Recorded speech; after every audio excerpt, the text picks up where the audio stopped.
Last year, as our own politics went from circus to crisis, a strange and wide-ranging scandal threatened to undo South Korea's first woman president. It was revealed that conservative Park Chung-hee had secretly relied on an old friend to make a range of executive decisions, whom to hire, what to say in her speeches, what to wear, and had allowed that friend to profit extravagantly from her presidential connection. As the investigation progressed, more layers were peeled back, implicating various government ministers and corporations, including Samsung, a chaebol, or multi-industry conglomerate that accounts for 20% of the Korean economy. By mid-February, Samsung's billionaire vice chairman was arrested on bribery charges, unthinkable just months earlier. President Park was subsequently impeached, then arrested. Korea's legal machinery played its part, but the people had brought about these nation-shaking events.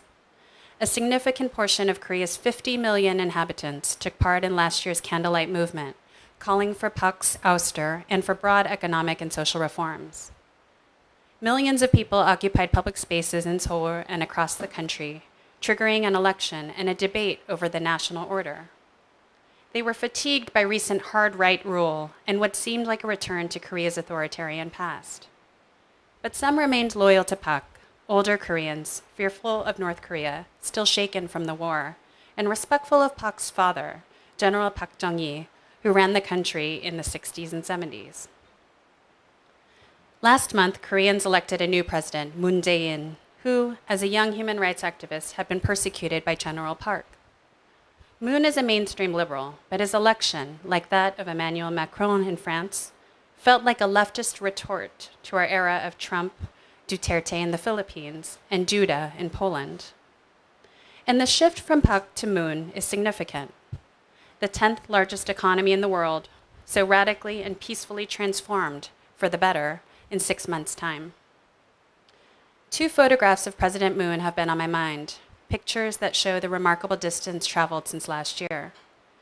In one, circled by a crowd, Moon holds the limp, unarticulated hands of a seated woman, Han Hae-kyung. She looks wan and strains to talk or understand what is being said. Her mother, hovering above, speaks on her behalf. After years in a Samsung factory, making the microchips we use every day, Han had succumbed to a devastating brain tumor. In the second picture, Moon Jae-in kneels before a gravestone in his blackest suit, eyes and lips turned down, surrounded by a small group of fellow mourners. His right hand touches the altar side of the stone. From our vantage point, we see the back, a child's note to her dead father engraved in tidy vertical Korean script. The grave belongs to a democracy activist, and the president has come to pay his respects. He is in Gwangju, a city in the rebellious south, the site of a 1980 freedom struggle and uprising, and a US-supported massacre by Korea's military government. These 2 images of Moon Jae-in evoke the possibility of a new, more equitable Korea, one that might reckon with its past and put people before profits. Former President Park, by contrast, was a loyal friend to Samsung and an enemy of her father's enemies, like the civilians in Gwangju. And yet, we must resist the romance of President Moon. In the 2 photos I describe, there are unnamed people all around him. It is they who must be credited with and bear the continuing burden of social change. It is us too in the diaspora who must process the older transnational traumas of our parents and relatives. Tonight, as we gather comfortably in this space devoted to literature, arts, and ideas, how might we make sense of the recent past, this unfinished business of democratization? It's a question that bores through the 2 very fine novels we have the pleasure of hearing about tonight. Yoojin Wuertz, in her book Everything Belongs to Us, and Jimin Han, in A Small Revolution, situate their young characters in the social upheaval of 1970s and 80s Korea, providing a mirror for us today. Grace earned her MFA in fiction from NYU. Everything Belongs to Us, her first novel, begins in Seoul in the 1970s. 2 girlfriends, one from a family living in poverty, the other the daughter of a fantastically wealthy businessman, converge at the nation's top college. Amid labor unrest, democracy protests, and lasting US intervention, they battle one another, their families, and a fellow student who comes between them. Jimin teaches at Sarah Lawrence College's Writing Institute and writes fiction, essays, and book reviews. A Small Revolution, her first novel, is set in the 1980s and unfolds in the months between a post-high school trip to Korea and a hostage-taking at the main character's university in Pennsylvania. There are echoes of the 2007 massacre at Virginia Tech, but also, through deft uses of flashback, explorations of young love, immigration, familial violence, and the confusing lure of political protest. It's my privilege to introduce you to Grace and Jimin. In terms of an agenda, they'll begin by reading from their books, then I'll ask a few questions and open it up for further discussion. Thank you so much.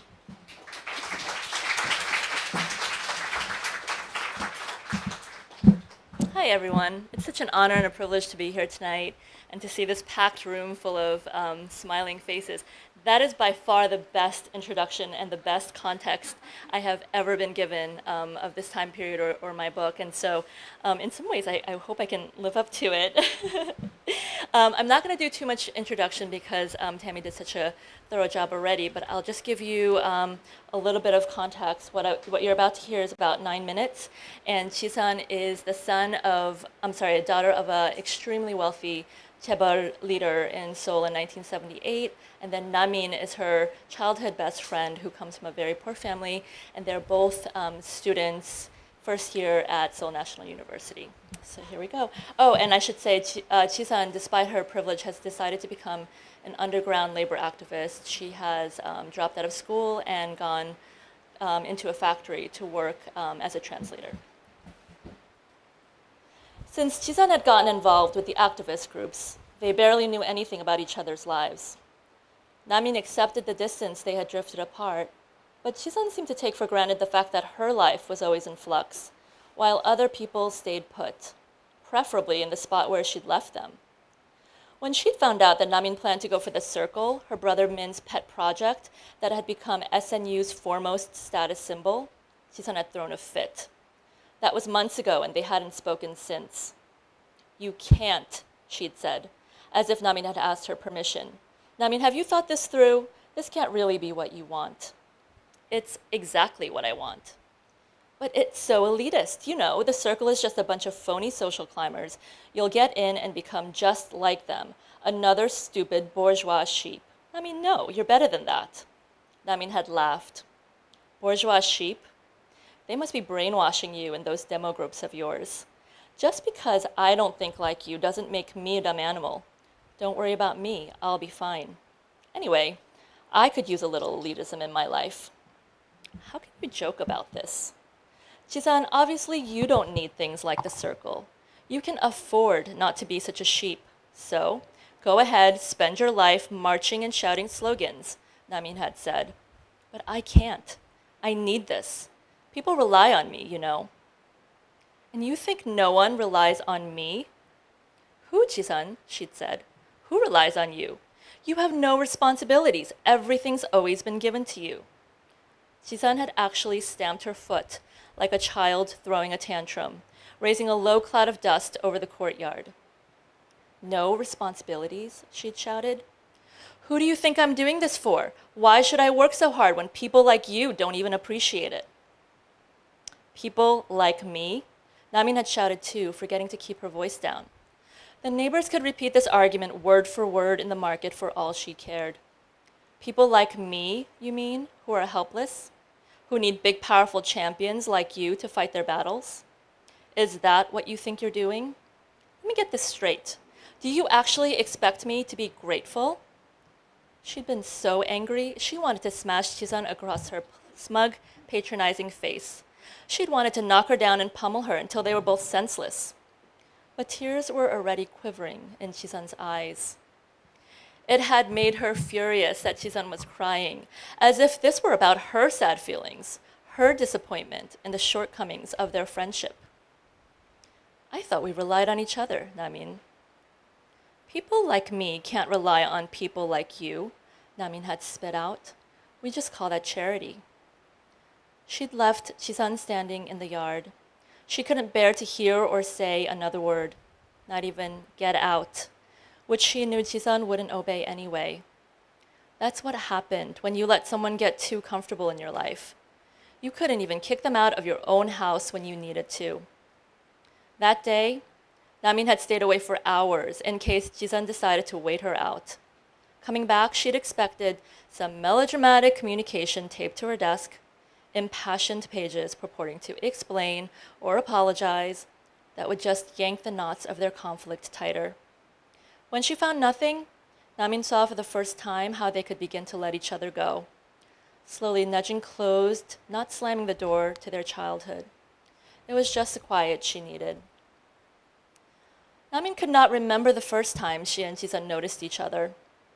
All the girls were new to one another at the time, nervous to be starting at Gyeonggi Girls' Middle School, anxious to prove they belonged there. They had all passed difficult exams in order to be admitted, but most of the girls were daughters of government officials and top businessmen, girls who were used to enjoying elite privileges, unlike Namin, whose parents had barely been able to afford the black and white sailor uniform and matching coat that Gyeonggi required. Far from scrambling to make friends like the other girls, Namin had kept to herself, unwilling to expose her poverty by getting close to anyone. She knew she could outperform the other girls academically, but no amount of hard work would make the things she needed to fit in materialize. Everyone else had new leather satchels and a wardrobe of expensive-looking shoes, compared with her dingy canvas bag and the scuffed black loafers she wore every day. Many of the girls were dropped off by their family chauffeur each morning, while she had to take a bus that snaked through North and Central Seoul, across the Han River, before it finally let her out in Gangnam. It was a ride that took more than 50 minutes, and sometimes felt like a battle even before the day had begun. In bad weather, Namin wore triple layers of socks and stockings and arrived at school drenched, while other girls barely had a drop on their heads from being ferried under umbrellas to the building's threshold. During the warmer months, her deskmate made nasty comments about washing once in a while. Namin bit her tongue, because she washed every day, twice a day. But not everyone on her bus did, and they were packed in like sardines by the bus attendants whose job it was to forcefully shove as many bodies as they could into the bus at every stop. There were things the other girls at Gyeonggi seemed to know intuitively about each other's families. What it meant to live in a certain neighborhood or own a particular make of car that Namin could not grasp. But even she knew about Jisun, whose father was one of the most powerful chaebol leaders in the country. For that reason alone, Namin kept a wide berth, wanting nothing to do with her. But Jisun had pursued her friendship, drawn to her for reasons that were entirely unclear. Namin remembered one day, a few weeks into the new school year. It was after lunch, and she found herself standing alone with Jisun. A short distance away, the other girls were crowded around a classmate who was showing off a box of Swiss chocolates, a gift from her diplomat father. Namin had pretended not to care, but mentally recorded every detail of the tiny chocolates, dark little bites, drizzled with a slightly lighter shade of chocolate. They were shaped like hearts, each nestled in its own perfect compartment. The other girls, chattering and cooing in appreciation, reminded her of a well-groomed flock of birds. "Don't be fooled by all that," Jisun said in a low voice. "You aren't, are you?" "Of course not. What's there to be fooled by?" Namin said, pretending she understood what Jisun was talking about. In reality, she had no idea.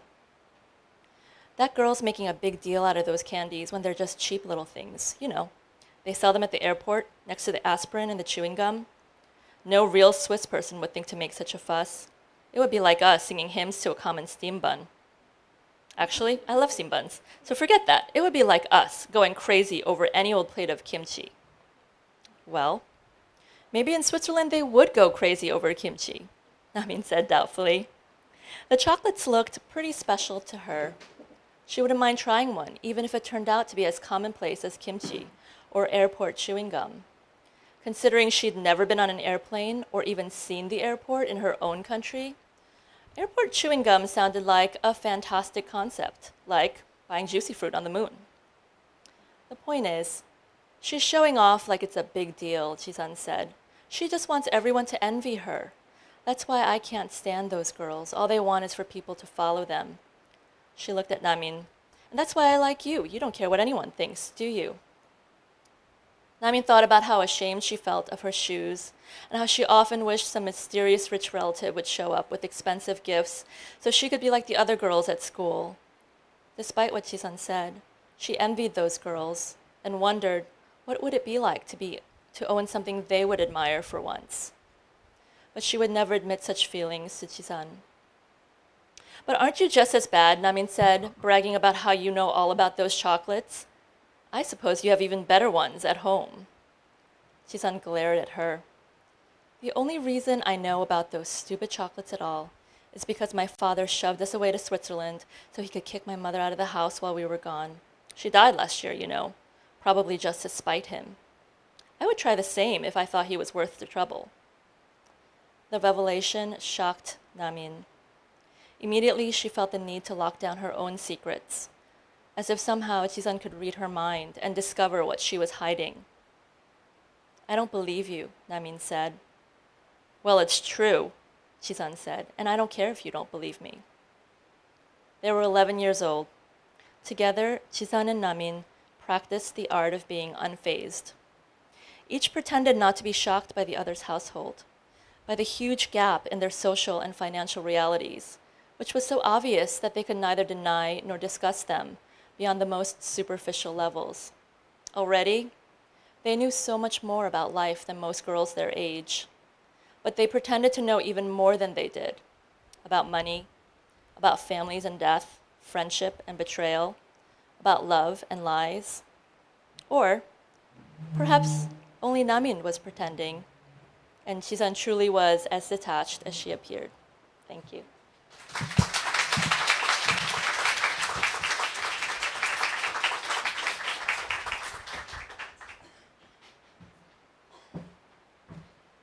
my gosh, even here I'm the shortest person. Okay. Hi, everyone. Thank you so much for coming out. Thank you, Tracy and AAWW and Tammy. That was a beautiful introduction. And Grace, it's great to be here reading with you, with our books decades apart, set in time periods decades apart. Thanks to my editor who's here too, Vivian. And okay, I always get nervous at these things. I've come to a lot of events here, so it's so amazing to be here with this green couch. I have a picture of me with the green couch. Years ago, I just told Vivian this. After I graduated from school, one of the first places that I sent a piece was to the Asian American Pacific Journal, because I felt like they would understand what it was about, just this little piece that had to do with domestic violence. And so I'm just so thankful and honored to be here. Also, people in California tell me, you guys have AAWW, and we don't. And they're dying to have something like this as well. So I feel really lucky that in New York we have it.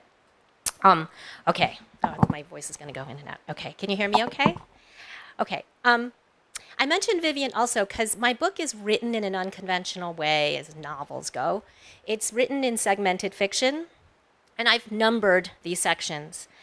Some are short, a sentence or two long, and some are pages long. The book is also written sort of like the main character, Yuna, speaks to this boy that she fell in love with when she went to Korea in the summer of 1985. And so when she refers to you, that's who she's talking to. Okay, so I'll start at section 3. Okay. Okay. She's, okay, 3. I remain at the dorm window. I stay even when I see him stand her up and drag her, stumbling by the back of her coat. He turns, retracing his steps, searching the ground, and then picks up something he had dropped earlier. He hoists it up and begins to walk forward again, keeping his other hand on the woman's coat and yanking her along. I stay, even when I know he's coming for me, even when I can see clearly that it is your friend, Lloyd. I stay because the woman is someone I know well, and in his hand is a shotgun. 4. The screams in the hallway launch me toward the phone. I dial 911 and someone on the other end says, "What's your emergency?" I think I'm saying, "Come now, please." But a voice on the other end says, "Is someone there? I can't hear you. Can you tell me what's happening?" "Yuna!"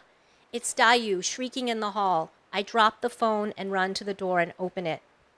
There are mud splats on her face, her black hair a squashed nest. Dayu Chu is a friend of mine from a dorm across campus. There are grass stains on the knees of her pink flannel pajamas. Her blue sweatshirt with the round Weston College logo is smeared with damp patches. Lloyd appears beside her. He's got a leer on his face, and his hair is wet, as if he's been caught in the rain. "Yuna, he's crazy," Dayu sobs. I can't help but step back, and he pushes her into the room. She scrambles toward the wall by my bed, moving as far from him as she can get, and hides her face in her hands. "What's?" is the only word I can say as Lloyd turns, still in the doorway, and raises a shotgun into the hall. More screams, and people scatter, and I hear Heather's voice. "Yuna, you okay?" Heather Connolly has a room next to mine. Instead of fleeing, she's coming. "Don't," I call out, but Lloyd grabs her by the sleeve of her terry cloth robe, and Heather reaches for Faye Taverson to save herself as if she's falling off a pier, and Faye is caught off guard, and Heather and Faye are reeled into the room. Lloyd kicks the door closed, and someone pounds on it from the other side. A voice comes through, calling for me. It's Joanna, the resident advisor. "Go away, I'll kill them all," Lloyd explodes. He shoots the gun, his shoulder jerks back. It's as if a grenade went off in the room. I crouch on the floor, my arms over my head. There's ringing in my ears. There's no more pounding on the door after that. I'm aware of Dayu wailing from the corner behind me, and Faye huddled on the bed to my left saying, oh my God," over and over again, and Heather telling everyone to be quiet from somewhere to my right. I've heard gunfire before, but something about this room, this space, is louder than anything I've heard. The sirens, when they come, loop as if they're fading and then growing louder. Are they coming to rescue us? Or is it for someone else? "Stop," Lloyd shouts as if his words are coming out of a body that is itself a gun. "Stop, stop. Whatever you're thinking, stop. I'll make all of you stop." 5. Wait, Lloyd? My friend Lloyd, you would say? What's Lloyd got to do with this? He wouldn't have a gun. He wouldn't do this. I know Lloyd. Our Lloyd from Korea? Lloyd, my friend Lloyd? You wouldn't believe it. You'd refuse. And I'd tell you, I'm sorry. How'd he get to your college? What's he doing in your room? You would say. I'm trying to tell you, listen. 6. My life was simple when I was a child. I walked to school with my older sister. I joined after-school clubs. I went home and did my homework. Some days after dinner, my father beat my mother. Not often, but there were days when that happened, and in between were the days it was about to. 7. My mother said, "Don't trust a man ever." My sister said, "Don't trust anyone." My father said, "No one understands me in this house." 8. You understood me. You understood Lloyd and me. If you were here in this room, you'd know what to do. What am I forgetting? You said I was good at making lists, to-do lists, to see lists, to make us remember lists, to figure out how we got here lists, to tell you why I could never see you again lists. 9. The sirens keep coming. Heather holds the palm of her hand to her cheek, and when she takes it away, there's blood. Behind her in the wall is a 4-inch gash, as if someone pounded a clawed hammer into it, with 5 circular punctures below. Buckshot pellets. I know this because my father collects guns. "Does it hurt?" I say, and she says, "Is it bad?" I remove a pillow from its case and hand the case to her. Lloyd is kicking the door in a rhythmic way, shuffling and pacing and kicking, hugging the shotgun to his chest. Is anyone going to come through that door and rescue us? Jesus, he's going to kill us, Faye says. He runs at her, the shotgun raised like an axe. What are you planning behind my back? I stand up. Lloyd, what are you doing? The police are here now. He whirls at me. Oh, so now you'll talk to me. Now it's different, is it? Lloyd, you don't have to do this. Please don't do this. I've got proof, Yuna. He's alive. You can't go through with it now. Admit it. He means you, and my heart drops every time I'm reminded that you're dead. I don't understand, Dayu whimpers. What's happening? I can't explain. I don't even know myself how Lloyd turned into this. Or is it I who turned into someone who could make him do this?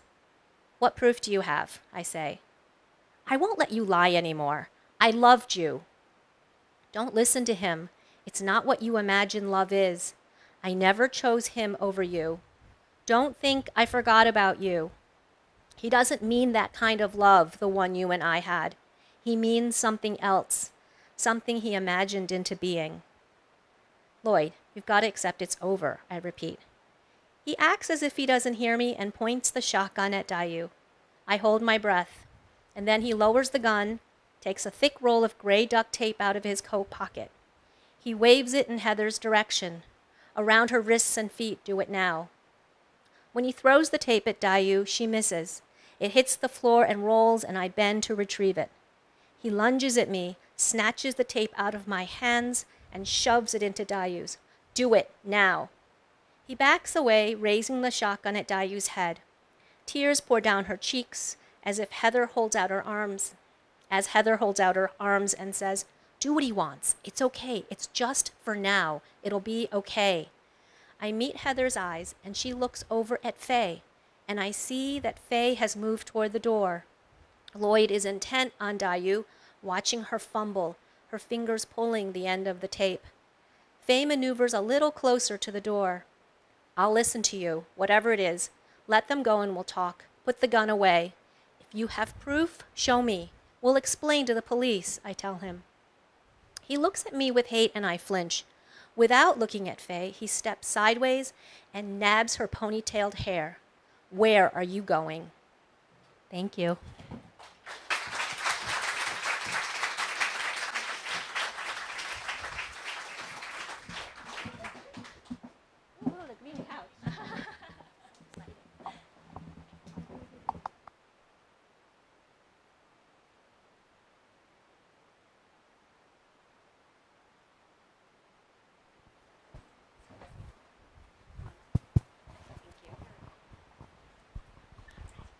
Great. Thank you both so much. These are really powerful books. I hope that you are all drawn in as much as I was.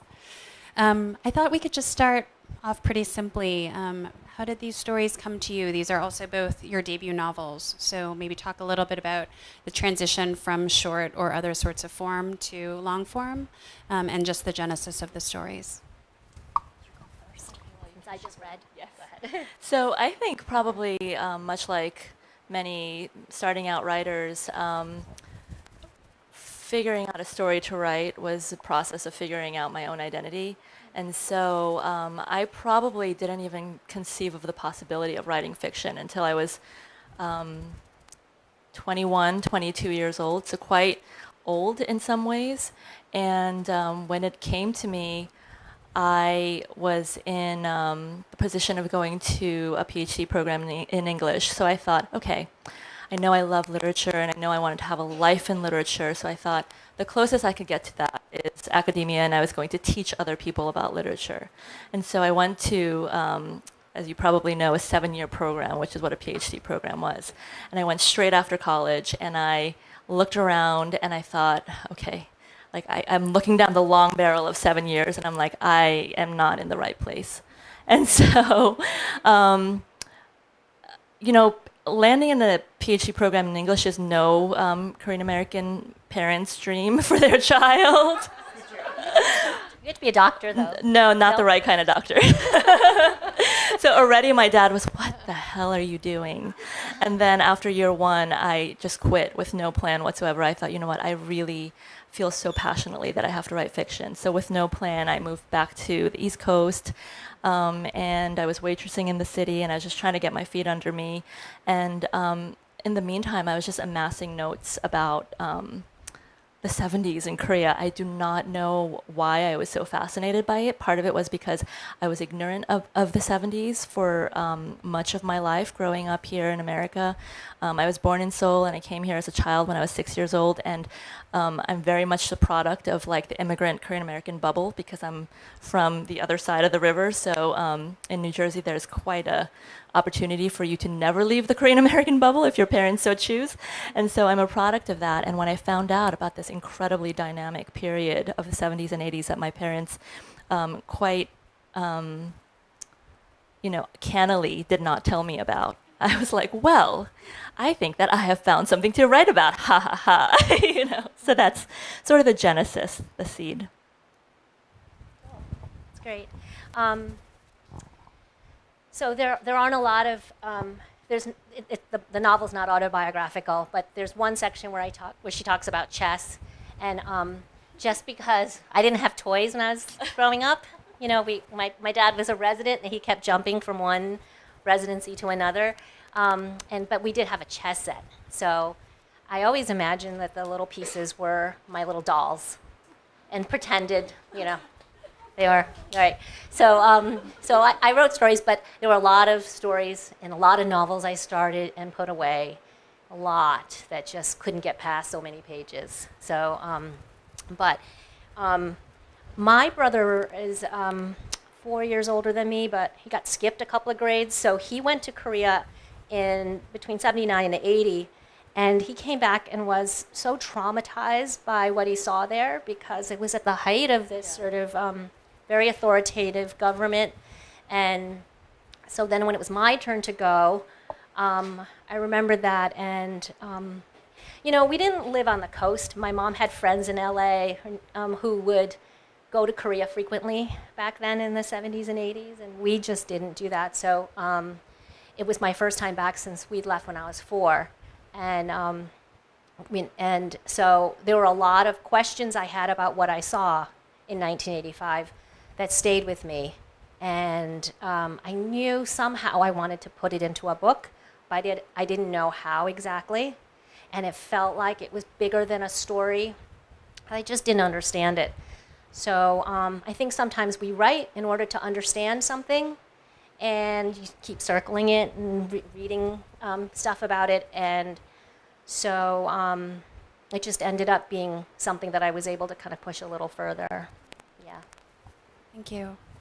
In terms of the 70s, the sort of social activism movement work, the labor protests, all of this sort of colors both of your books in different ways, the events of the democracy movement. But it struck me that your protagonists, or the protagonists that are involved with movement work in the books, are in some sense also failed activists or disillusioned activists. And of course, these were not perfect social movements either, although they have, of course, achieved some democratic movement. So I was just wondering if you could say a little bit about those characters and what you think your readers take away from their sort of failure or disillusionment or their imperfections. Yeah, I think for me, because the characters that I was portraying are 19-year-olds, and I was 19 years old myself when I learned about much of what was going on in the 70s for the first time. And so it emerged from that feeling of camaraderie that I felt with the college students who were protesting and demonstrating for democracy and free election, and also going underground to work with the factory workers. And so for them, leaving Seoul National University or other quite privileged institutions of higher education at that time was an incredibly self-sacrificial and noble thing for them to do. It meant that they were dashing their families' hopes that had been placed on their shoulders for probably their entire lives. It meant that they were kind of throwing by the wayside like years of grueling like studying that they had done to get into these institutions. And so I commiserated with the extremely passionate nature of their decisions, but at the same time, like, they're 19 years old, you know? And I was so aware of what it meant to be 19 because, you know, I was 19 when I found out about it, and I was ashamed of myself for not even knowing this history, much less engaging with it in a much more productive way. And so I had a lot of sympathy for these characters, and yes, they are quite flawed, as you saw in the brief excerpt that I read. You know, Chisan, who's so well-meaning and who has so much fire in her belly for this cause, like, just can't get around herself a lot of the time. You know, she can't understand why somebody like her friend who is living this reality day in and day out is so hindered in some ways by her pride and by her, I guess, this like bitterness that she is put in this incredibly pressured position. And so when I was researching this period about like the students that went in with very good intentions and they clashed heads with the actual workers who thought, you know, my God, like, why would you give up this privilege, first of all? And then now that you're here, why are you bossing us around, you know? Because there's a huge gap where the students wanted to come in and, like, read Marx to them and talk about, like, liberation theology and things like that. And the readers literally, the factory workers, some of them literally could not read and could not read the news, could not read, like, the labor laws to know what their actual rights were. And so, you know, being an immigrant, I'm quite familiar with culture shock, and so there was a huge culture shock even within the same nation for these students, and so quite flawed, but understandably so. Yeah, and they're kids. I mean, the whole love story was written so well because that's what they have these ideals, and yet they fall in love. And they get jealous of each other in your book, like all those things. Yeah, their prefrontal cortex has not developed. Life stuff keeps getting in the way. Yeah, and people say that to me, like, you know, why isn't the book, you know, more, you know, like, can we not have the love story? And I'm like, do you guys remember what it was like to be 19? You know, right. Like, you could have been the most well-intentioned activist, trained, you know, and these were not trained activists, you know, they just kind of fell into it by virtue of their passion. So I did want to give them the realism and like the respect of like being actual human beings that had that going on, as well as having the fire in their bellies to make a difference. And so then so many years fast forward with the Olympics coming. You know, you've got the Olympics on the horizon, the world is watching, and they've continued to protest for years and years. And in 1980, you have the big Gwangju massacre, and they think, okay, finally, like the protesters are thinking, finally, we're going to get the media attention we need to shine light on all these horrible conditions here. I mean, they said in the time period that I wrote about, 1 cup of coffee in a cafe was the price, cost the same as a whole day's labor. And so the disparity is huge. At the same time, my cousin who grew up there, my cousin's wife who grew up there, she really emphasized that it was this middle class that was growing in Korea, really growing, that was protesting. It wasn't just like by the 1980s, it wasn't just students and workers, they were joined by this massive group, which, so in my mind, it was a success. You know, my characters were outside of it. My going to Korea, I could never really know everything that kind of investment would take. But these middle-class kids were out there protesting, setting themselves on fire, jumping out of windows, all for human rights and for making their country better. So they did that. Yeah. I think the flawedness was very familiar to me, so I've been to those political meetings, I feel. So even though we've talked about a lot of depressing topics, we should say that both of these books are love stories in some sense, which accounts for the title of tonight's discussion. But I'm going to return to something else depressing, which is sort of related to love, which is that, love is depressing. Love can be very depressing. So Yuna in your book, and Chisan in your book, have both grown up in families where violence is very present, domestic violence, violence perpetrated by a man against a woman. And there's a little bit of a mirroring between that violence and the greater societal violence that is around them. I was just wondering if you could say a little bit about that choice, that narrative choice in both of your books. Okay. My character talks about it a little bit. I remember meeting someone years ago who had been, and it's in here a little bit, she had been sexually assaulted, and it changed her life so much, every relationship after that. It affected how she sat in a room, the choice of chair she would make. So I was thinking about how a character might be more vulnerable to violence in some way if she had that in her background. And it was just, it was actually, I was really nervous about it. I don't know, Grace, if you were, because I do feel like there are more Korean American novels now, but there's still not a ton out there.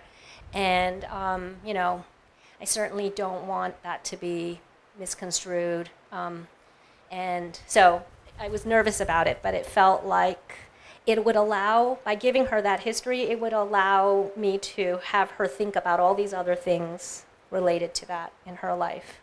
So, yeah. What did you decide? Yeah, the idea of violence and femininity is something I think that preoccupied me for a long time. I come from a fairly traditional Korean family, and I think that my whole life I was quite aware of like the casual violence done against women, even with words and with gestures and with expectations and things like that.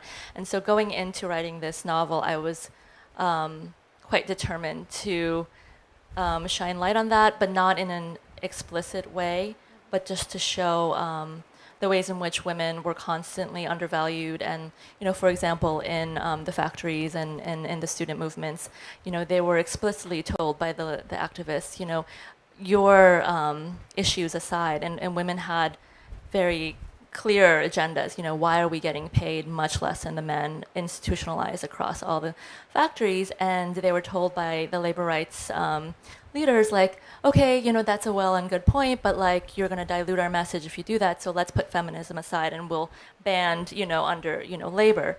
And so it was very clear in my mind that I wanted to give women back the power in this story, and so I wanted both girls in the story to be extremely headstrong, like they're rearing in opposite directions, but they're equally headstrong. And then the poor man in between is overshadowed by both of them, and finally, it's like, well, he should be, because he's sweet though. And he's lost, but I really wanted women to have the power back, right? Because he is sweet. He is a little bit lost. And you have a really powerful mother, Nissan's mother, Namin's mother. Namin's mother is the one who attacks the sister. Like, she's the physical one, which was a good. And the father in holding that her story, back. Right. And so I guess the violence against the women. I don't think I have any explicit violence physically, except for in the opening part of the opening scene of the novel, which I don't know if I should share that or not. But if you read the opening of the novel, it's the women are protesting, and at one point, the riot guard has assembled to try to attack them physically, to cause them to disperse, and the women actually take off their shirts and become topless, because they think that by exposing themselves they're going to be protected by this like shield of femininity, And when I read, and that was actually a true story that I read in a research textbook, and so I was flummoxed by that, because it's so different from our Western idea of femininity and violence. I think we think of bared breasts in protest as this very powerful, even aggressive. We think of the Pussy Riots, or and with these women, they thought by baring ourselves, by exposing our virgin breasts, like these men will be so awed by our virginity that they can't possibly touch us. And it completely backfired. And so these ideas of like femininity and how it protects versus provokes violence, I was really, really interested in that.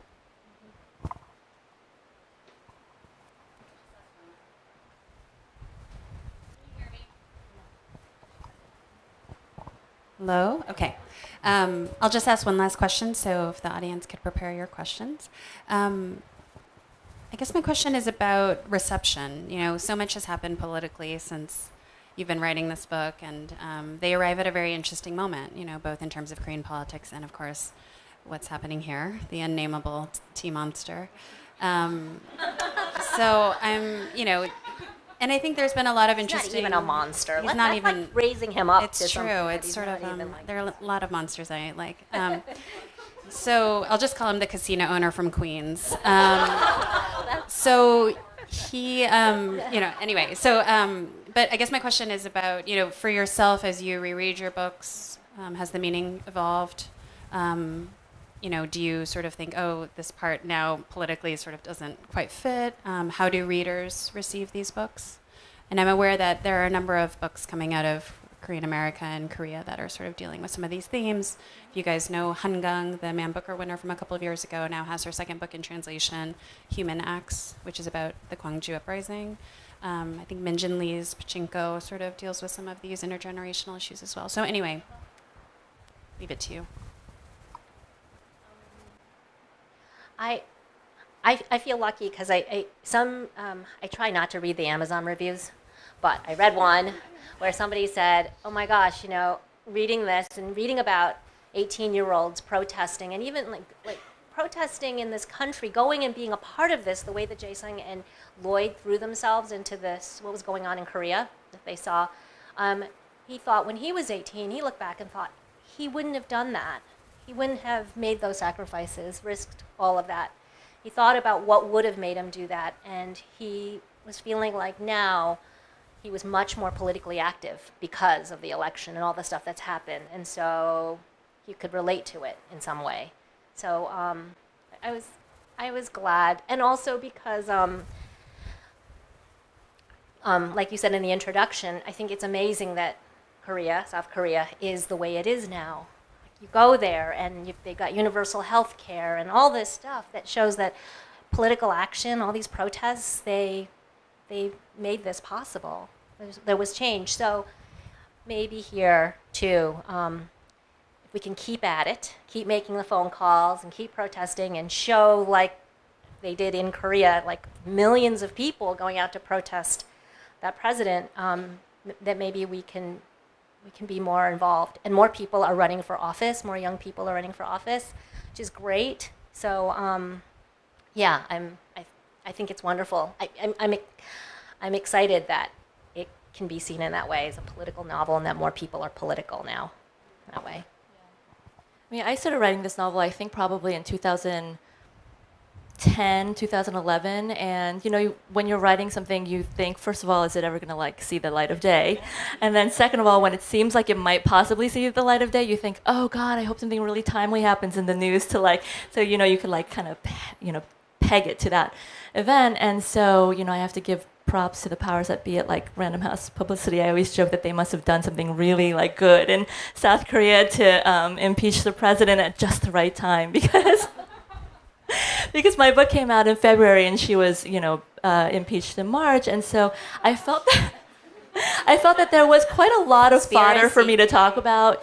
And as you say, South Korea is, in most Western American readers' imagination, quite esoteric. They understand that far away, long ago, there was the Korean War and there was MASH, and then somewhat recently there was Psy, and then they think and then they're like, oh, they think Samsung is Japanese, but probably Hyundai is Korean. There's just this fog, around what is Korean, what is not Korean, and the idea that they might know about the Korean War and also Psy, and also North Korea, it rings enough bells for them that they're like, yes, I know about Korea, But I feel like the 70s and 80s in Korea was such a tremendously transformative time. If you don't know that history as a Korean American, I feel like I just had pretty much a lobotomy in my cultural understanding of myself. So I needed to know that story. And then for Americans, it's really hard for Americans to walk around, in 2017 and not understand what was happening in Asia in the 70s. I feel like, Vietnam is something we're processing now, 50 years after the fact. We're actually hearing stories from Vietnamese writers telling us oh, this was what it was centered that narrative around native stories. And so I think in that way, what has been really wonderful for me as a writer and as a Korean American immigrant is to see like the narrative pivoting a little bit, and for people to say to me, oh, we noticed that 2 million people were protesting in Seoul to impeach the president. How the hell did they do that, and how can we do that here? People like in all earnestness said that to me, and I said, and also, did you notice they recycled and picked up after themselves? And it was like, for once in my life, I felt like I could be like, you see, we have something that isn't just funny accents and weird food. Like, there's actually an evolution that comes from this movement that is 40 years old in Korea. That's they figured out how to protest. They figured out how to do democracy, and it's really inspiring, and powerful. Thank you. Can we take a few questions from the audience? I'll take bundles of questions.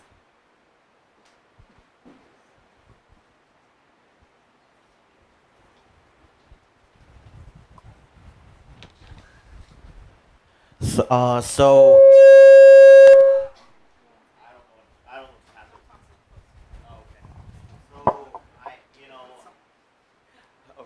am I good now? Okay.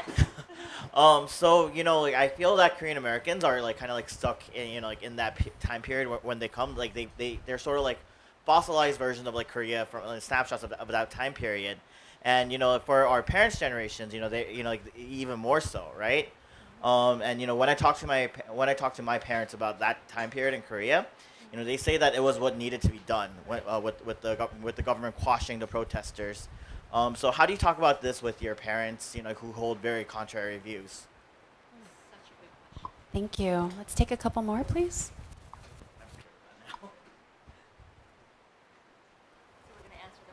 Not to take it away from the political, but is there a reason why you chose the names for your main characters? I'm always fascinated by name choices, so if it has an origin or there's a reason why, I would love for you to explain that. Thank you.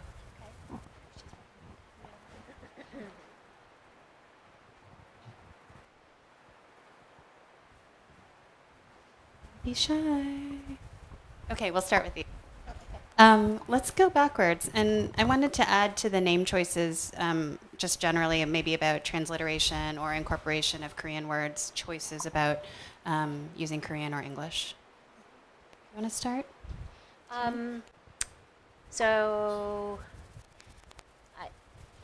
Sadly, I mean, I had to think about names that would be easy to pronounce.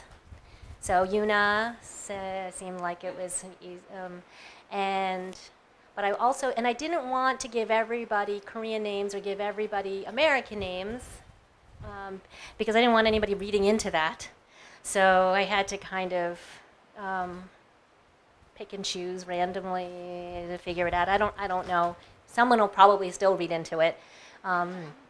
I remember with Lloyd's name, I wanted a name that was just a little bit not a common name. I wanted it to be just a little bit different, because I was always imagining him kind of as like this sort of person who was out of time in a way, sort of displaced.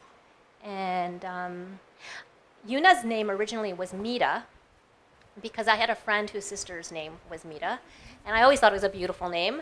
And people kept mispronouncing it, even when I tried to spell it M-E-E-D-A or M-E-E-R-A. And then someone pointed out to me that with Jason and Mita, I couldn't do that, because then everyone would think I was writing about Jason and Medea. Like it was going to be some kind of like a reference to something else. And then I had to pull that back and say, oh, God, okay. So yeah, it's a good question, and it was tough.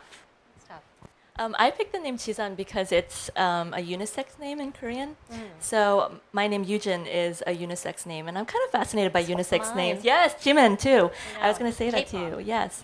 And I think like Korean culture is so interesting because it's so highly gendered, but the names are weirdly unisex potentially. And so I liked that. I liked because she was so much on the border and so much on the the mixed upness of being both rich and wanting to be an activist. So I picked that name. And then for Namin, I just pulled that out of the air because I wanted to have a name that I had never heard before, that sounded pretty to me. My mom tried so hard to convince me to like change that name because she said, "What is that name?" And I was like, "Exactly." Is it not a common Korean name? I've never heard that name, so she was not a made it fan up? of that. I made it up. I mean, that's a great thing about Korean names. You could put two syllables together and call it a name, so. I mean, it's true, right? And then as for what words I chose to use in Korean, I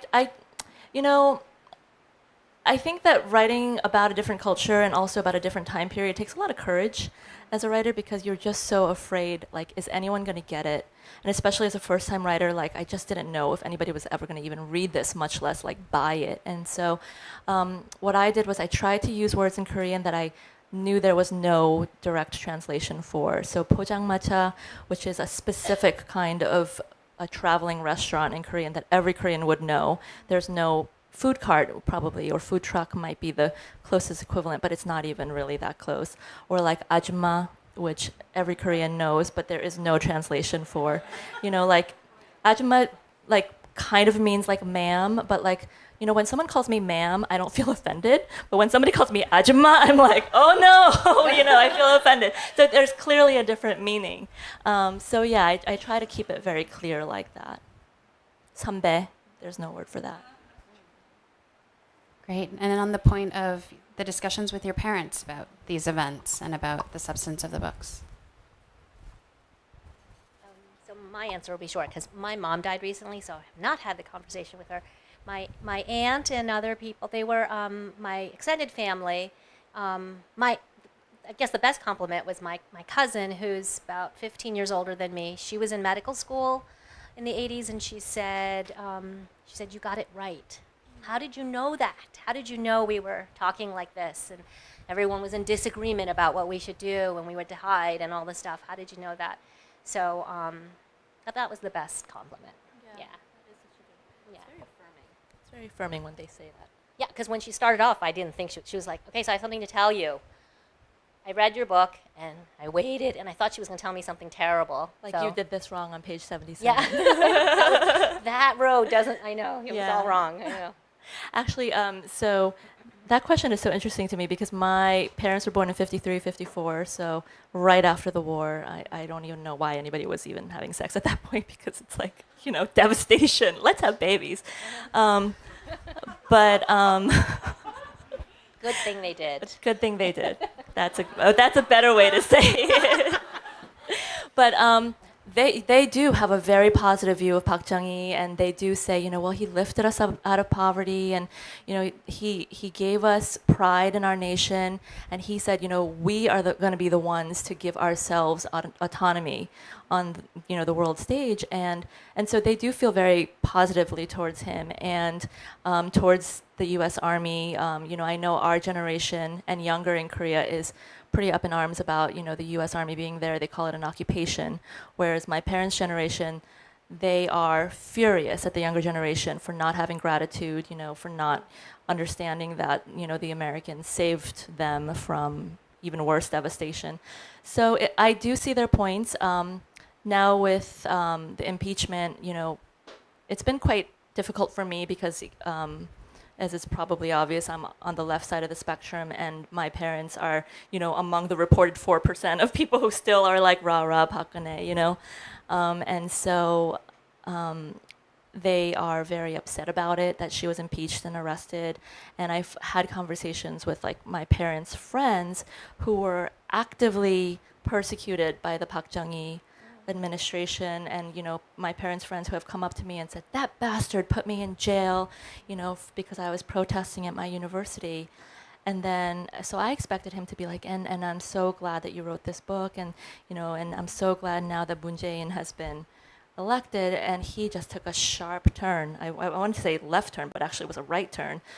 He took a sharp turn, and he was like, but Moon Jae-in's the worst thing that could have happened for this country, and now I respect Park Chung-hee for what he did, even though I thought he was such a bastard at the time. So it's very difficult for me to understand that thought process, and I was hoping, that once some of this dust settles, like somebody from that generation can parse all of this like political emotion for me, because it is very like, how can you be so angry as a young person and then 30 years later change your mind so drastically? That seems like another novel, really. Right. And what you were saying about Duarte, what was going on in the Philippines, is I've seen some things, friends on Facebook, young people saying, don't be so critical because he's actually getting rid of the drug dealers, the drug cartel. I mean, we're finally having, you are seeing it one way, but we need safety first. So it's an interesting question. Because he has something like 80% approval rating in his country. Does he? Yeah. I just saw that from my friend who's born and raised there. So it just makes me, I think with our parents, it's an interesting thing. I think the background of poverty and violence does create a different political reality than we growing up in the West can figure out. It does create a whole other variable, because the Namin character is based on my mom, who struggled with poverty for much of her life, and for somebody that has struggled with poverty, I think that does change your political outlook quite a bit. Thank you. Other questions from the audience?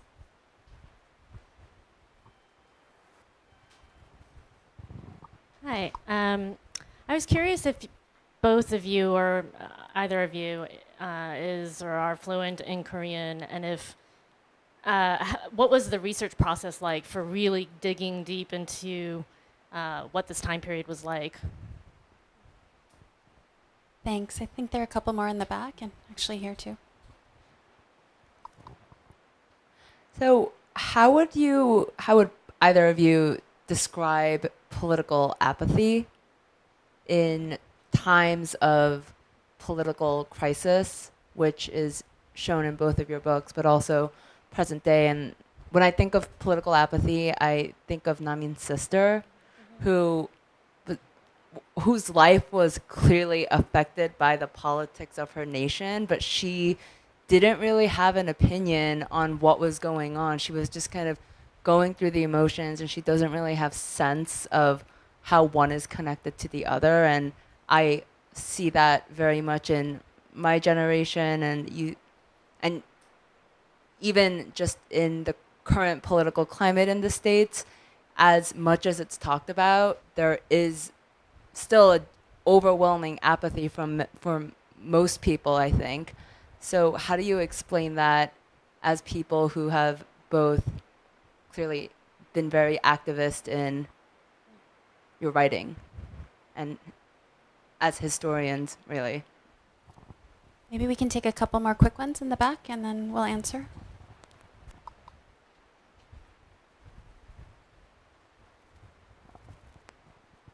Hi. I was just wondering, as Korean American writers, how you navigated that kind of in-between space between being Korean and being like parentheses white, close parentheses American, and if you had any specific anxieties about maybe misrepresentation or kind of having like an internal orientalized view of the history, and also there's that intergenerational gap. And so I was just wondering if you felt like those anxieties or potential anxieties may have affected your writing process, or if they came through in the final product maybe. Yeah, thank you. Thank you. One more? Sort of adding on to that, and also the question about language and research, I was wondering if, or like how as Korean Americans, being able to sort of linguistically and culturally and politically see kind of like Koreans' perspective on the war, and also Americans' perspective and kind of lack of awareness or apathy about America's role in Korea, like how those things may have shaped, I guess, your identity as Korean Americans and what you were trying to discover in your books. I mean, even just thinking about how we call like the Korean War, a lot of Americans will call it like the Forgotten War, but in Korea, like we call it Yu-Gi-Oh, and like you don't even have to say 전쟁, because like like that's the day it started. And so like there's linguistically are these very differences in how we see the war. So like if even like in research or like hearing oral histories, if hearing about the war through like different linguistic mediums might have affected like the different perspectives you're trying to reconcile in your books. So I'm really interested. Thank you. I think we might bundle questions 1, 3, and 4, if that's okay. I think this question around negotiating Korean language and research, that's a sort of methodological question, but it ties into the border question in 3 and 4, which is really about navigating your identity, Korean American, as you in the process of writing and sort of understanding the subject matter of the books. So I'll leave it there. So, so having grown up in the Korean American bubble in Bergen County, I do speak Korean fairly fluently, and the research actually was quite serendipitous because South Korea is such a young democracy, 30-year-old, I think this year, so 87 to 2017, so younger than me. American scholars have become quite fascinated about nation building and grassroots labor rights movements, and how, you know, Korea as a democracy was really sort of a mandate of the people. And so I was very fortunate that there were very recently released scholarship from American universities that I could start there, read it in English, process it through my, English intellectualism, because that's generally how I function best, in English first. And then if I had any questions or if I had any particular theories in mind that I wanted to pursue, then I would go in search of Korean language articles, and then of course I'd have to like have conversations with my parents about it, because I felt that as much as I have a really confident grasp of Korean culture and norms and things like that, the politics was not intuitive to me the way that American politics is intuitive to me. And so I did have a great deal of anxiety that I would somehow misrepresent, and that I was not, the natural authority to write a story about this time period. And in fact, I didn't set out to write this as a historical fiction novel, and the only reason it happened this way was because I was writing about a contemporary family in America, and nobody cared about the contemporary family. They only cared about the flashbacks to this father's youth in Korea. So I was forced to kind of rejigger my ambitions at that point. And so, the great deal of anxiety that I had about, identity questions, language questions, and the way that I talked myself down from that is I figured, I'm going to put myself out there in this book. If, other Korean Americans read this book and feel that I did a shabby representation, then hopefully they will use it as motivation to do better. Somebody's got to do it, and then the next person can do a better job. And so I kind of gave myself courage in that way. But yeah, there was a great deal of anxiety. So I dealt with it by writing about Korean American characters like me, and having a variety of them, because I think we all have such different experiences here. And I didn't grow up with a lot of other Korean Americans. I grew up in a small upstate New York little town, and I think there were 5 families, and 5 Korean American families. And unfortunately, we were like that too. The only ones that mattered were us. And we were my siblings and I were the older ones, so we didn't have others to look up to. But our trips to New York would be so much fun, because then we would see all these other Asian American kids like us. And so I don't speak Korean very well. I speak like a 4-year-old. But I was saying to these two that I've been back and forth to Korea recently a few times, and I felt like I could get around. I was pleasantly surprised. And I sort of handled that question by thinking about who my reader was. So in my mind, I was really writing to someone who was like me, and that helped me make decisions about how I handled Korean words, English words. I was lucky because I loved Junot Diaz and the way that he handles Spanish, and I wanted to handle Korean in my book that way, and my editor supported me on that. So, and it is because they're Korean Americans. They're not in Korea. So I had a reason for it.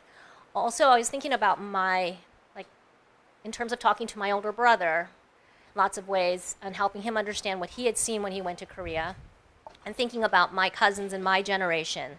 I just wanted to write about our experience in the ways, like, they say sometimes you write the books that you want to read, and I wouldn't, if somebody else would write it, I don't have to do that, and I love to read books. So, and so that's how I kind of dealt with that. And I feel really lucky because I don't know that, the publishing world isn't always open to that.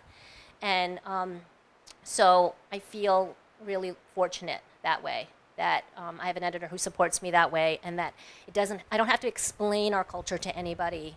I can just write a variety. And as fiction writers, we don't have to, all we can do is present. Like, I was trying to present different points of view. There was an article, I can't remember it. This is how, like, my memory's not good, but I think one of the political activists from the 80s traveled or lived for a time. Do you know who I'm talking about? Went to North Korea, and he came back and he said he was wrong, that his position during the protests, I'll dig it up, that he wished he hadn't been against the United States so much, because there was a contingent that felt that Kim Il-sung was the way to go. There was, they wanted unification. They felt the U.S. was standing in their way. There were so many different sides. So I think I picked 1985 because there was so much confusion, and it was a way to show all the different points of view. And those are great questions, and I think the answer is always like, write your books. Have other people write their books. Have lots of books, so there isn't any one right answer, but we should have a lot of Korean American novels out there. Just novels out there. Thank you. And then the question from up front, which is about apathy, and maybe I would just add to it, if you wanted to reflect on your character's navigation between apathy and survival amid political tumult. Yeah, and some of that political apathy, or the representation of political apathy that I put in my book, stems from my own sense of incredulousness, because when I spoke to my parents about what it was like when they were, college students, and were they out protesting in the streets, and were they, fomenting for democracy, and I 1000% hoped that the answer would be yes, and in fact the answer was not yes. And so I would say to them, but didn't you see your peers, out there with banners? And they would say, yeah, because they were the freaks, In Korea, like, they were very much the fringe because it was so very dangerous. And my dad said to me, if I had done that, my father would have hauled me out of the street and locked me up in my house, because how dare I put myself and my family in danger that way. So I understood that, but in my heart, I questioned, how could they have been, they being, people who weren't part of this movement, stand by and not see what was happening. And so, to speak to your point, I think that it made me realize, like, you hear these stories of activism, and in some ways, in retrospect, it looks quite heroic, and I think that it is, in fact, heroic. But in many ways, they were the minority voice, not the majority voice. And the majority voice, unfortunately, was apathetic, either because they were just trying to survive, or because they were ignorant about what was actually happening politically, and they didn't have the class consciousness that people who were either better versed in politics or better educated about what it all meant. And so part of the activists' agenda was to try to educate on matters of class consciousness, but I don't think that was a natural understanding for a lot of people in that circumstance. I mean, the sister that was referenced in her book, it was clear that her just daily life was just so brutal, just working, and that it was all, there was a great detail about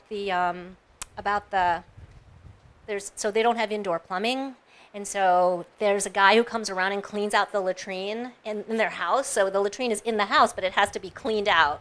And the sisters fight over that. And that was such a great detail, because it shows you, this isn't happening just they're just not doing it for fun, or they're not just students who go and then whatever. They're dealing with these very real life issues of being able to eat and deal with all of that. And so the sister putting her head down and focusing on herself and this man who might pull her out of that, and just for her to have that, was a great part of the story. When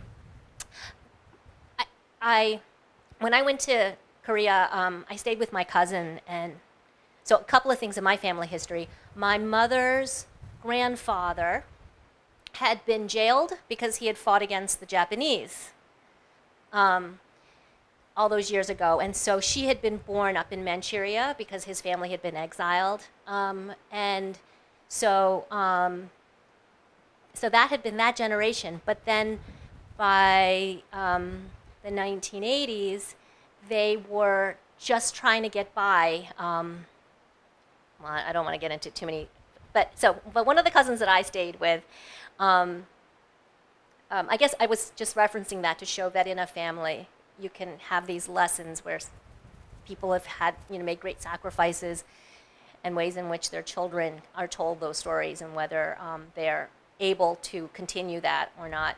My cousin that I stayed with, she was a Korean airline flight attendant and was really glamorous. Hadn't been able to study well enough to go to Ewha or any of the schools, but I just so looked up to her. And I was in her bedroom and looking at her photos, and a photo fell out from behind a frame, and it was a photo of this young man. And he was apparently she was forbidden to see him because he was an activist, and her family was just trying. Her father had died early, and her mother was a seamstress, and they thought her being a flight attendant was going to be that. But just like you said, there was so much pressure that she had to give that up. So I think we all it's amazing that so many people made those choices to be active. I think it's so hard. I was standing outside up in Mount Kisco where we live, and there was all these policemen, and they were harassing this man who seemed to be Latino. He was speaking in Spanish. And I had my children with me, and I thought, I'm going to go up there and ask them, what are you doing? Why are you bothering him? And I thought, I have my children with me, and if they asked me, was I born here? Not even if I'm a citizen, but was I born here, that I would feel like I couldn't say yes.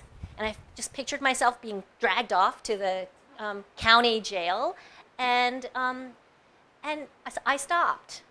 I stopped, and I waited. I stayed in my car, and I watched what was happening to him. And I texted my friend, who's a lawyer and everything. But I realized,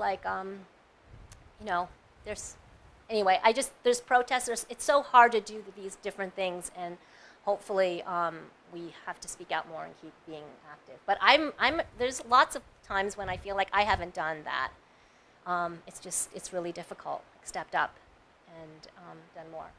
Yeah, it's truly night and day, because, in 2016, for 2 million people to congregate in Seoul, it was a truly family event with balloons and street food and theater and songs and, all this mass dancing, And really 40 years ago, if you were protesting against the government, you were really making a radical choice to say, they might arrest me, they might kill me. But in the 80s, like my cousin was saying, she was we were out there. It was in 85. She said the middle class was protesting in that, and it was having those numbers is what helped them do that instead of it being as I small. remember when I was a child driving around with my family in Seoul, every once in a while, we'd drive past the university or something, and there'd be that burning. And as a child, I didn't know what that was. And now in retrospect, I realized it was tear gas in the air. Yeah. And so that was just normal. That was just the normal part of driving around in Seoul on a Sunday afternoon. So you don't know that as a child. You don't put two and two together. But I put it together afterwards, and I thought, there's a lot that I missed. Mm-hmm. Yeah. Thank you. I think we have time for maybe 2 quick questions. There's a very eager gentleman in the back. Maybe he could be one, and then one more, and we'll close out.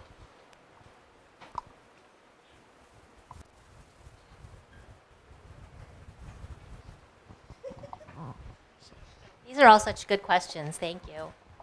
Okay. Oh my gosh. So I want to kind of go back to talking about the writing process.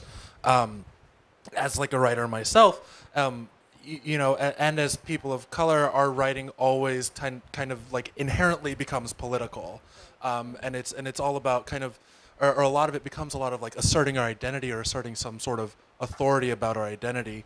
And I was wondering how the both of you kind of handled that in the kind of writing and workshopping process in a community that is so like overwhelmingly and pervasively white, and one where that I've had in a lot of my creative writing experiences of people saying this isn't accessible, and this isn't understandable to a white audience or an audience, and when they mean a white audience, and so how do you find yourself kind of interacting with workshops in that type of way, and also kind of trying to define who your audience is? Thank you. The last taker? There are two people here. I'll let you choose. Hi. I resonated very much when you were talking about being in a kind of bubble as you grew up. Yes. I have a very strong relationship with Korea because my son married a Korean woman. She didn't come here until she was almost 30. So it's a different experience, I think. But I find that when I'm speaking with her and I try and talk about things Korean, either she doesn't know or she doesn't really want to deal with it. And I'll say, oh, I met a wonderful Korean woman. And she'll say, oh, I don't want to meet her. I don't want to meet anybody Korean.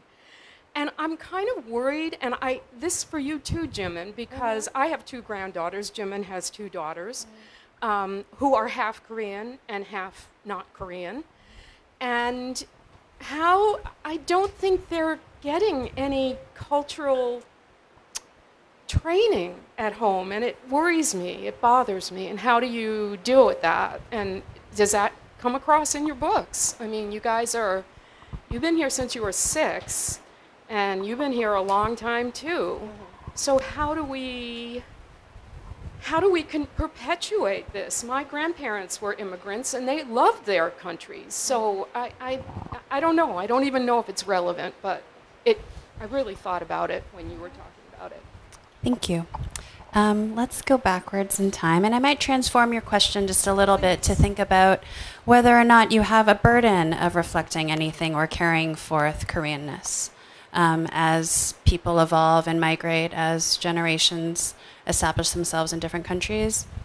Is it actually a loss? Or, I mean, does anyone have a responsibility to carry that forward? I think there are certain assumptions around that. So I guess if you want to respond to that. Okay, so to speak to the question in the back, I really struggled with how to tell an authentic story and by authentic I mean representative of myself, not of any idea of authentic culture, because who's going to adjudicate that? But when I graduated from college, I had a degree in English, and I thought I was going to go into, like I said, academia and study. My mandate was to study Shakespeare, which is fine. It's very fine for me to study Shakespeare if that had been my passion. But I had this moment of reckoning where I was like, I am a Korean American immigrant. The stories that are urgent to me are about Korean Americans. Why am I studying Shakespeare? There are plenty of other people who probably have way more interesting things to say about Shakespeare than I do. And so I thought, you know what? I want to write these Korean American stories.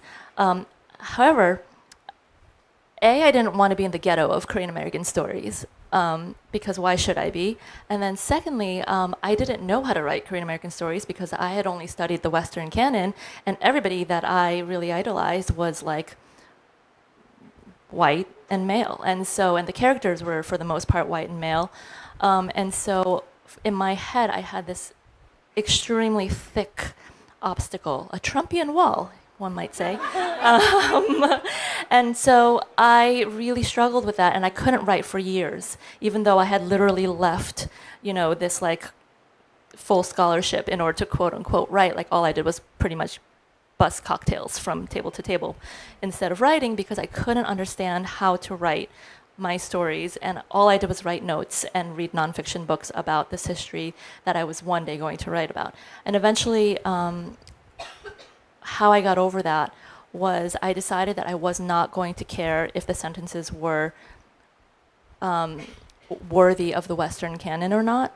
And I don't know if you read that op-ed piece by Viet Nguyen about like the MFA in America and how it really privileges the voice and the style over the substance of the story. Like I read that piece and I stood up and I said, I'm going to give this like a standing ovation because I had such an experience of that in NYU. I loved NYU. I loved my classmates there. But I often felt as I was sitting in the workshop that these like incredibly quirky voices and these very perfectly faceted sentences made me feel in some ways inadequate. And what I was trying to do was figure out like, how am I going to write about Koreans? How am I going to write about Korean Americans, which are two different projects in and of themselves. Like I am a Korean American, but my entire book is set in Korea 2 years before I was even born. And so it just is this overwhelming burden that I felt as a practitioner, you know, and so in some ways even now I think, you know, could the sentences have been a little bit more beautiful? And I am someone that reads the reviews because, you know, if, I don't know, I'm masochistic that way. And people, you know, will say, you know, maybe the writing could be more beautiful. And I thought, you know what, maybe the writing could be more beautiful. But for me, the urgency is I need this story to be out like 5 years ago, you know, because we need these stories to be out like way sooner than they came out because you can't process things that don't exist, right? So that's why I say to myself, if it's not good enough, if it's not perfect, that's fine because at least it exists. It can get better. Your sentences are beautiful. The characters are great. And that's what's great about a novel is that you get the entirety of it. You get the whole experience. I think the best thing is to find your people somehow. Find your readers, even if it's just like one other person who gets you and likes the same things you do. When I look at those Amazon reviews, I go to see what else they really liked. And if I don't like those books, like why should I care what they say, right? Why should you care? And you know, I had this habit, this terrible habit from my parents, I'm sure, where like if there's one person who doesn't like your book, but everybody else loves it, you still listen to the one person who didn't like it. And I think that's fucked up. That's just, you know, it's just the way it is. You should just, and I guess you find sticks, like the Men in Black sticks that like zap the bad memories away. That's right. If you, you know, if you don't find them in your fiction workshop, you find them in other places if you can, because I love poets. I love poets because they really boost each other up. You know, you go to a reading and they read their colleague's poem before they read their stuff. We need to do that. I mean, it's so cool because you're just sort of, you're putting that language out there, and there's such generosity. And so I think, I mean, the reason why the book is written in the way it is because I found my inspiration in poetry and flash fiction, because I didn't know how to write this story. All the other ways didn't seem to work as well, though I would have happily taken a publishing contract, of course. But anyway, I'm glad they were rejected, and I had to come back and think about this again, and really think and really feel like this is the way that I want to tell this story. And you know when you read something good, you know it's good. I mean, it speaks to you. That's why you're a writer, right? And so if we can do that, the best thing is when somebody else reads it and says they really appreciated that you shared that, and how all the other, you know, it's hard. I mean, I had to deal with my family who didn't want me to write, and and so I struggled a lot with, am I entitled to have an opinion, right? And am I allowed to share that? And so I think what's nice now, because of social media, I love social media. I do, because I get to read stuff that people wrote, like that might not be in a bookstore, because somebody's deciding what gets to be in a bookstore. Or it's really exciting to have conversations and have community in this kind of way that I think has really just exploded in the last, 10 years, really, 6, 7 years. So that has bolstered me. And I just try to think about who my reader is. My next book might be written for this kind of person. This book was written for a specific person, and I just wrote it for that person, and that's it. And I don't have any responsibility. I am a writer, and it's so hard to write anyway. Why are we putting all this on ourselves? And hopefully, as Roxane Gay has said and other people have said, hopefully we will have this publishing establishment that supports us so that more people can actually read our words. That's what's most important. So AAWW is great for that. Just find your people and ignore everybody else. That's a good note to end on. I just wanted to give a shout out to Word Up Books, which is an amazing uptown community book space that's selling books tonight. So please support them and support our wonderful authors. Please join me in giving them a thankful round of applause.